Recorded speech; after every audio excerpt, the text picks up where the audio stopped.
ತೀರ್ಥಹಳ್ಳಿ ತಾಲೂಕಿನ ಆಗುಂಬೆ ಭಾಗದಲ್ಲಿ ಕಾಡು ಪ್ರಾಣಿಗಳು ಹಾಡ ಹಗಲೇ ಜನವಸತಿ ಪ್ರದೇಶದಲ್ಲಿ ಸಂಚರಿಸ್ತಾ ಇದ್ದ ಜನರು ಆತಂಕಗೊಂಡಿದ್ದಾರೆ. ಗುಡ್ಡಕೇರಿ ಸಮೀಪದ ಹಸಿರು ಮನೆ ಗ್ರಾಮದ ಜನವಸತಿ ಪ್ರದೇಶದಲ್ಲಿ ಶನಿವಾರ ಮಧ್ಯಾಹ್ನದ ವೇಳೆ ಚಿರತೆ ಕೋಳಿಯನ್ನ ಕಚ್ಚಿಕೊಂಡು ಹೋಗಿದೆ.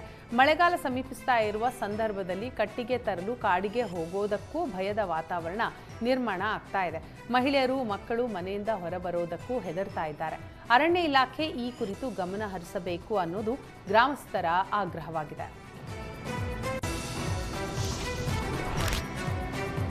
ಬೆಂಗಳೂರು ಕೃಷಿ ವಿಶ್ವವಿದ್ಯಾಲಯದ 60ನೇ ಘಟಿಕೋತ್ಸವ ಮೇ 14ರಂದು ನಡೆಯಲಿದೆ.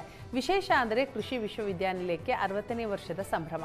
ಇದೇ ಸಂದರ್ಭದಲ್ಲಿ ಘಟಿಕೋತ್ಸವವನ್ನು ಅತ್ಯಂತ ಸಂಭ್ರಮದಿಂದ ಆಚರಿಸಲು ಜಿಕೆವಿಕೆ ತಯಾರಿ ನಡೆಸ್ತಾ ಇದೆ. ಘಟಿಕೋತ್ಸವ ಕಾರ್ಯಕ್ರಮದಲ್ಲಿ ರಾಜ್ಯಪಾಲರಾದ ಥಾವರ್ಚಂದ್ ಗೆಹ್ಲೋಟ್ ಪ್ರಶಸ್ತಿ ಪ್ರದಾನ ಮಾಡಲಿದ್ದಾರೆ. ಈ ಬಾರಿ ಸ್ನಾತಕ ಪದವಿ, ಸ್ನಾತಕೋತ್ತರ, ಡಾಕ್ಟರೇಟ್ ಸೇರಿದಂತೆ ಒಟ್ಟು 1115 ವಿದ್ಯಾರ್ಥಿಗಳಿಗೆ ಪದಕ ಪ್ರದಾನ ಮಾಡಲಾಗುತ್ತೆ. ಸ್ನಾತಕೋತ್ತರ ಪದವಿಯಲ್ಲಿ ಒಟ್ಟು 59 ಚಿನ್ನದ ಪದಕ ಪ್ರಶಸ್ತಿ ಪ್ರದಾನ ಮಾಡಲಾಗುತ್ತೆ. ಇನ್ನು ಕೋಲಾರ ಜಿಲ್ಲೆಯ ಮಾಲೂರು ತಾಲೂಕಿನ ಪ್ರೇಮ್ ಕುಮಾರ್ ಅತಿ ಹೆಚ್ಚು ಅಂಕ ಪಡೆದಿರುವ ಹಾಗೂ ಉತ್ತಮ ಸಾಧನೆಯ ಹಿನ್ನೆಲೆ ಅತಿ ಹೆಚ್ಚು 15 ಚಿನ್ನದ ಪದಕ ತನ್ನ ಮುಡಿಗೇರಿಸಿಕೊಳ್ಳಲಿದ್ದಾನೆ. ಈ ಬಗ್ಗೆ ಇಂದು ಜಿಕೆವಿಕೆಯಲ್ಲಿ ಕುಲಪತಿಗಳಾದ ಡಾಕ್ಟರ್ ಎಸ್.ವಿ. ಸುರೇಶ್ ಸುದ್ದಿಗೋಷ್ಠಿಯನ್ನ ನಡೆಸಿ ಮಾಹಿತಿ ಹಂಚಿಕೊಂಡಿದ್ದಾರೆ.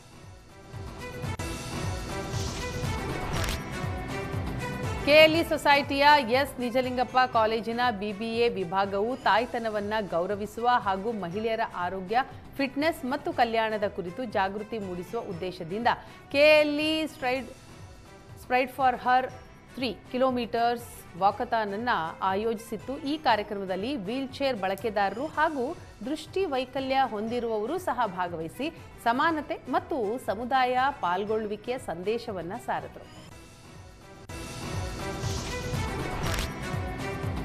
ದಕ್ಷಿಣ ಕನ್ನಡ ಜಿಲ್ಲೆ ಬೆಳ್ತಂಗಡಿ ತಾಲೂಕಿನ ಕೆಇಬಿ ರಸ್ತೆಯಲ್ಲಿರೋ ಕ್ಯಾಂಟೀನ್ನಲ್ಲಿ ವೇಶ್ಯಾವಾಟಿಕೆ ನಡೆಸ್ತಾ ಇದ್ದ ಖಚಿತ ಮಾಹಿತಿಯ ಮೇಲೆ ಪೊಲೀಸರು ದಾಳಿ ನಡೆಸಿದ್ದಾರೆ. ಆರೋಪಿಗಳಾದ ಸುಂದರ್ ಶೆಟ್ಟಿ, ಉಸ್ಮಾನ್ ಹಾಗೂ ಹೈದರ್ನನ್ನ ಬಂಧಿಸಿದ್ದಾರೆ. ಓರ್ವ ಮಹಿಳೆಯನ್ನ ರಕ್ಷಣೆ ಮಾಡಿದ್ದಾರೆ. ಹಗಲು ವೇಳೆ ಕ್ಯಾಂಟೀನ್ ಮಾಡಿ ರಾತ್ರಿ ಆರೋಪಿಗಳು ವೇಶ್ಯಾವಾಟಿಕೆ ದಂಧೆ ನಡೆಸ್ತಾ ಇದ್ರು. ಬೆಳ್ತಂಗಡಿ ಪೊಲೀಸ್ ಠಾಣೆಯಲ್ಲಿ ಈ ಸಂಬಂಧ ಪ್ರಕರಣ ದಾಖಲಾಗಿದೆ.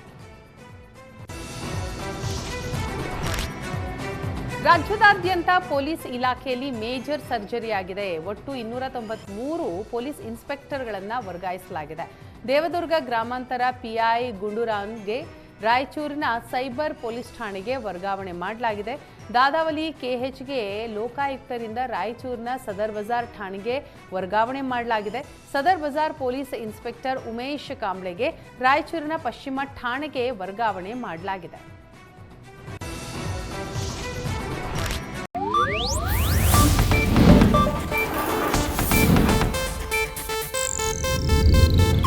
ಇದು ಏಷ್ಯಾನೆಟ್ ನ್ಯೂಸ್ ನೆಟ್ವರ್ಕ್ ಪ್ರಸ್ತುತಿ.